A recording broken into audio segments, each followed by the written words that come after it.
This is the structure of a muscle. Here we can find there will be actin filament like this, and there will be myosin filament.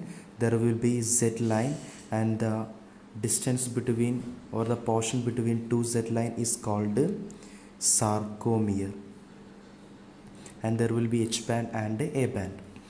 Then on the center of muscle or myosin we can find a line which is called as M line. This is the M line.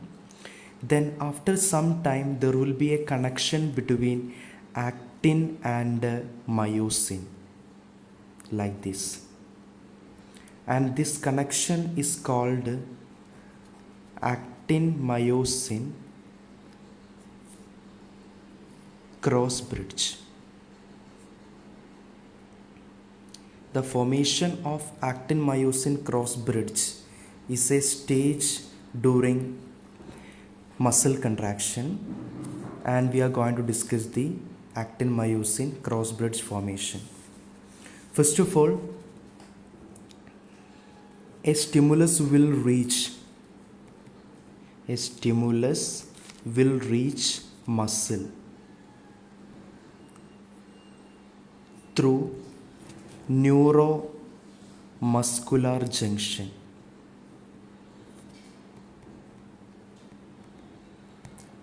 For example, consider this is the neuron part which is called as, that is end of neuron, which is called as synaptic knob,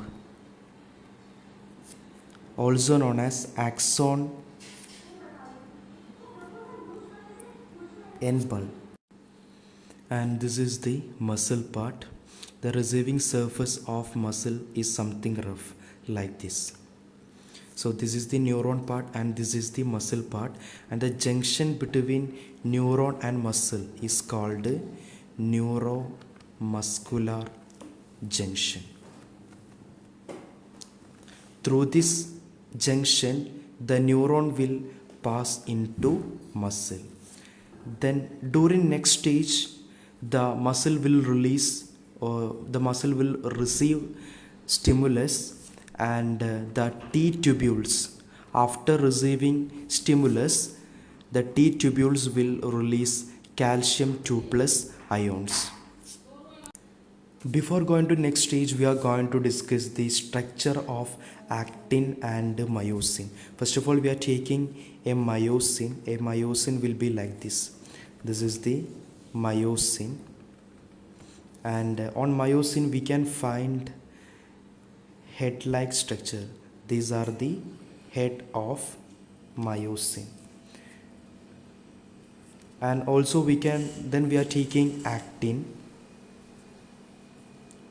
In actin we can find some active sites like this. These are the active sites, and these active sites are filled by a structure which is called as troponin.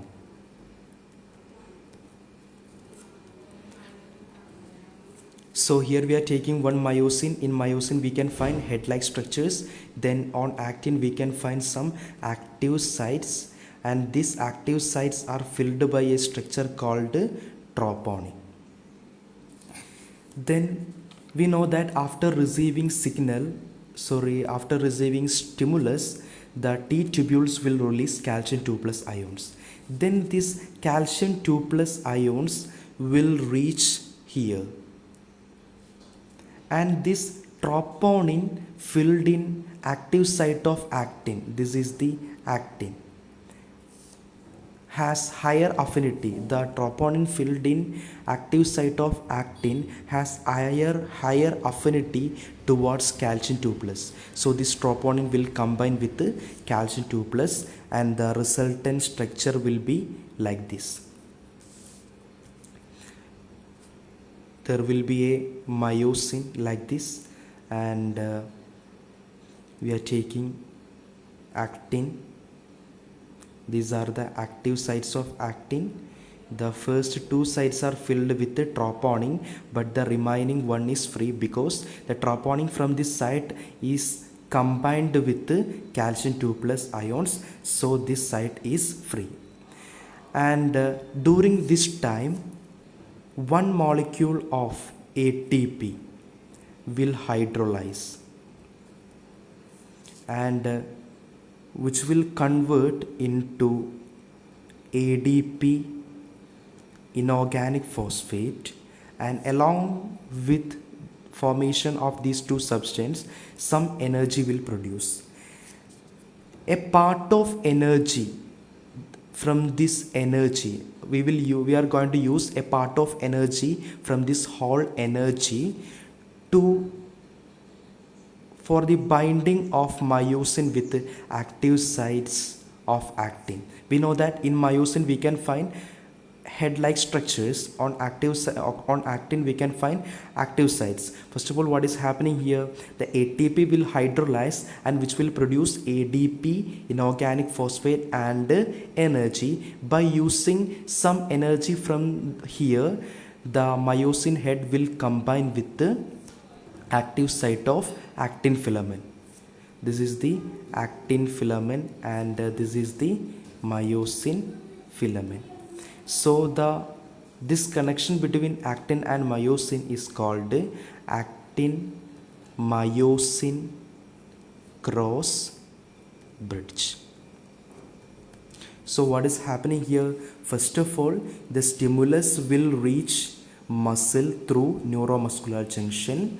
Then after receiving stimulus into muscle, the T tubules will release calcium 2 plus ions. Then this calcium 2 plus ions will combine with the troponin released from active site of actin. So one site will become free in actin filament. To this site, the myosin head will attach, and this attachment is called actin-myosin cross bridge, and the formation of this cross bridge is a stage during muscle contraction.